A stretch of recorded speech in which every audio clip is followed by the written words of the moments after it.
Cześć, witaj na kanale Freak Toys. W dzisiejszym odcinku zrecenzuję figurkę, która w Stanach Zjednoczonych wyprzedała się w błyskawicznym tempie. Z tego co wiem, to zaledwie kilka sztuk dotarło do Polski, na które niestety się nie załapałem. Ale na szczęście z pomocą przyszedł mi rynek azjatycki, który na licencji McFarlane Toys również sprzedaje jego produkty. A więc w końcu jest długo wyczekiwany Superman z filmu z 1978 roku, w którego wcielił się Christopher Reeve, udowadniając nam tą rolą, że człowiek jednak potrafi latać. Zapraszam na recenzję. Zanim jednak wyciągniemy tą figurkę, przyjrzyjmy się na początek opakowaniu, które delikatnie różni się od tych standardowych wydawanych przez McFarlane Toys, ponieważ jest to edycja kolekcjonerska. Główne różnice, jakie tutaj możemy znaleźć, to na pewno te chromowane napisy oraz pasek. Poza tym na górze również znajdziemy logo producenta, czyli firmę McFarlane Toys, informacje o ruchomych punktach, poniżej umieszczone transparentne okienko, przez które widać naszą figurkę wraz z załączonymi do niej akcesoriami, natomiast poniżej możemy znaleźć logo serii figurek DC Multiverse oraz nazwę tego superbohatera, czyli Superman. Jeżeli obrócimy to opakowanie na bok, to tutaj dowiemy się, że jest to figurka wzorowana na filmie z 1978 roku. Numer tej figurki to 25, natomiast na drugiej stronie również znajdują się takie napisy. Widzimy, chrom się stąd aż wylewa. Natomiast na odwrocie tego opakowania znajdziemy piękne zdjęcie przedstawiające nam filmowego Supermana. Oraz oczywiście, tak jak wspominałem wcześniej, naklejka azjatycka. No, nie chciałem jej zrywać, aby tego pudełka już nie zniszczyć. Także to wszystko z ciekawszych rzeczy, jakie możemy tutaj znaleźć. A więc otwórzmy to opakowanie i sprawdźmy, jak figurka prezentuje się bez niego. A tak oto figurka Supermana prezentuje się chwilę po wyciągnięciu z opakowania. Jak dobrze wiemy, figurki serii DC Multiverse od McFarlane Toys tworzone są w skali 7 cali. A więc sprawdźmy zatem teraz, jak to przełożyło się na centymetry.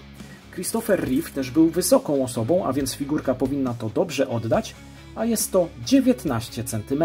Dla porównania przygotowałem dwie inne figurki w dwóch różnych skalach. I pierwszą z nich będzie 6-calowy Ikaris z filmu Eternals, serii Marvel Legends od Hasbro, który miał dosyć zbliżone moce jak nasz Superman. Natomiast drugą figurką będzie 7-calowy Batman z trylogii Christophera Nolana, również od McFarlane Toys. I tutaj widzimy, że nasz Superman nadal jest wyższy od Batmana, a więc wszystko tutaj zostało odwzorowane bardzo dobrze. Nawiązując do starych, klasycznych filmów, dorzucam tutaj jeszcze Pirata Robertsa z filmu Narzeczona Księcia od Neki, a także Terminatora T-800 z filmu Terminator 2 Dzień Sądu, również od Neki. Poza tym mamy tutaj jeszcze Robocopa z pierwszej części, jest to figurka z serii Movie Maniacs od McFarlane Toys. I na koniec został nam Eric Draven z filmu Kruk, którego producentem jest również NECA. Myślę, że takie zestawienie spodoba się trochę starszej widowni tego kanału i zagorzałym kinomaniakom. Po ilości akcesoriów od razu widać, że jest to ekskluzywna figurka, ponieważ dołączone do niej zostały wymienne dłonie aż w ilości 8 sztuk. A więc łącznie z tymi podstawowymi mamy 10 dłoni. Te podstawowe to pięści, następnie mamy dłonie bardziej rozluźnione, kolejne dłonie przeznaczone są do trzymania czegoś, ale tak naprawdę w tym zestawie nie ma nic, co mogłyby trzymać. Oczywiście znajdziemy też tutaj dłonie chyba najbardziej pasujące do latania i na koniec została nam dłoń z wysuniętym palcem wskazującym oraz dłoń trzymająca zielony kryształ, dzięki któremu nasz Superman zbudował fortecę samotności. Poza dłońmi znajdziemy tutaj również kartę kolekcjonerską, która podobnie jak pudełko różni się wyglądem od standardowej stylizacji. Tutaj zdjęcie z Supermanem pokrywa całość awersu karty, gdzie również znajduje się chromowany napis, natomiast rewers karty zachowany jest w ciemniejszych tonach. I tutaj również błękitny kolor został zastąpiony chromem. Treść karty podpowiada nam, że ziemskie imię tej postaci to Clark Kent, a kryptońskie to Kal-El oraz że pochodzi ze skazanej na zagładę planety Krypton. Rodzice wysłali go na Ziemię w statku kosmicznym, gdzie dorasta i staje się Clarkiem Kentem, łagodnym reporterem o mocach i umiejętnościach znacznie wykraczających poza możliwości śmiertelników. Nie zabrakło tutaj również wymiennej głowy, co u tego producenta naprawdę jest rzadkością.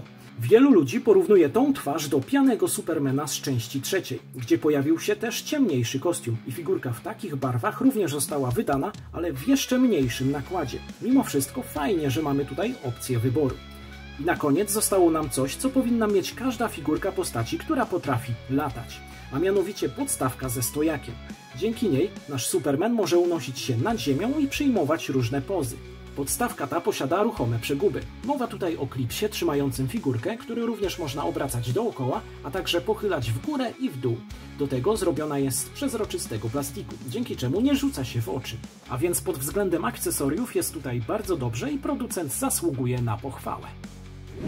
Detale na figurce prezentują się świetnie, począwszy od głowy, która również pozytywnie zaskakuje, bo z figurkami filmowymi od tego producenta bywało już różnie. Tutaj od razu widać, że to Christopher Reeve. Na czole nie mogło zabraknąć kultowego loczka oraz przenikliwych niebieskich oczu. Kostium również został dobrze odwzorowany. Górują tutaj 3 kolory: błękitny, czerwony oraz w małym stopniu żółty, który pojawia się w symbolu S umieszczonym na środku klatki piersiowej oraz na pasie trzymającym klasyczne czerwone gadki. Jedyne, do czego bym się tutaj doczepił, to wykończenie przedramion, gdzie moim zdaniem przeguby w nadgarstkach powinny być w cielistym kolorze, a nie błękitnym. Niepotrzebnie wydłuża nam to rękaw, który i tak został zakończony wyrzeźbionym mankietem. Wysokie czerwone buty swoją fakturą przypominają skórę. I dobrze, bo i w filmie tak było, a więc i to zasługuje na plusa. Plecy osłonięte są czerwoną materiałową peleryną, na której umieszczony został żółty symbol nadziei, albo jak to woli S, jak Superman. Na brzegach peleryny wszyte zostały 2 druciki, które robią niesamowitą robotę przy pozowaniu, ponieważ możemy ustawić pelerynę w każdą stronę, jakby rozwiał ją wiatr. I bardzo się cieszę, że McFarlane poszedł w tę stronę i coraz więcej jego figurek takową pelerynę posiada. A więc jak widać po tym Supermanie można wyciągnąć trochę więcej przy tej marce, przez to szykuje się wysoka ocena. Ale pozostało nam jeszcze jedno do sprawdzenia. A jest to oczywiście pozowalność, którą sprawdzimy sobie zaczynając od głowy, która znajduje się na stawie kulkowym, dzięki czemu możemy obracać głowę dookoła, pochylać w dół, unosić do góry, a także pochylać na boki. Ramiona możemy obracać o 360 stopni, unosić od i do ciała, poza tym znajdziemy też tutaj imitację stawu motylkowego, który przydaje nam się przy pozowaniu. Następnie możemy też obrócić bicepsem dookoła, zgiąć w łokciu, tutaj mamy podwójny staw, no i oczywiście mamy ruchome nadgarstki, które możemy obracać dookoła, pochylać w dół i odchylać w tył. Talia ruchoma jest w 2 punktach i są to 2 punkty na stawach kulkowych, dzięki czemu możemy też pochylać figurkę w przód, odchylać mocno w tył, co przyda nam się przy pozowaniu tej figurki w trakcie lotu, no i oczywiście na boki oraz dookoła. Nogi możemy unosić do góry, w tył, na boki. Możemy też zginać w kolanie i tutaj również mamy podwójny staw. No i na koniec zostały nam oczywiście ruchome stopy, które możemy unosić do góry, w dół, na boki. I mają również ruchome palce, ale dosyć sztywne. A więc jak widzisz, tych punktów ruchu jest tutaj cała masa, więc na pewno ustawimy tą figurkę w ciekawej pozie. Przyszedł czas na podsumowanie tej recenzji. Czy ta figurka jest godnym reprezentantem Supermana z 1978 roku? Zdecydowanie tak. Już dawno żadna figurka nie sprawiła mi tyle frajdy przy pozowaniu. Poza tym wygląda super, posiada sporo akcesoriów, a do tego pozowalność pozwala nam na wszystko, czego od tej figurki możemy wymagać. Wcześniej figurkę tej postaci wydała firma NECA, którą bardzo ciężko było zdobyć, a do tego nie była tak dobrze pozowalna, nie posiadała pozowalnej peleryny i brakowało w niej akcesoriów. Więc moim zdaniem McFarlane wygrywa tą potyczkę. Do tej pory też nie dałem jeszcze najwyższej oceny żadnej figurce od McFarlane Toys, ale dzisiaj się to zmieni, ponieważ ten Superman zasłużył na ocenę 10 na 10. Ta figurka jest niesamowita i czekało na nią wielu fanów tego klasycznego filmu, a więc polecam ją w 100%, o ile oczywiście ją jeszcze gdzieś znajdziesz. Jeżeli dotrwałeś do końca tej recenzji, mój drogi widzu, a do tego uwielbiasz Supermana, to mam dla Ciebie niespodziankę, bo to nie jest ostatnia figurka tego superbohatera, jaką tu zobaczymy, ponieważ już niebawem na tym kanale pojawi się 2-pak z filmu Batman v Superman – Świt Sprawiedliwości, w którym znajdziemy figurki Supermana i Doomsdaya. A więc koniecznie zostaw łapkę w górę i subskrybuj ten kanał, aby tego nie przegapić. To na dzisiaj wszystko. Do zobaczenia w kolejnej recenzji. Cześć!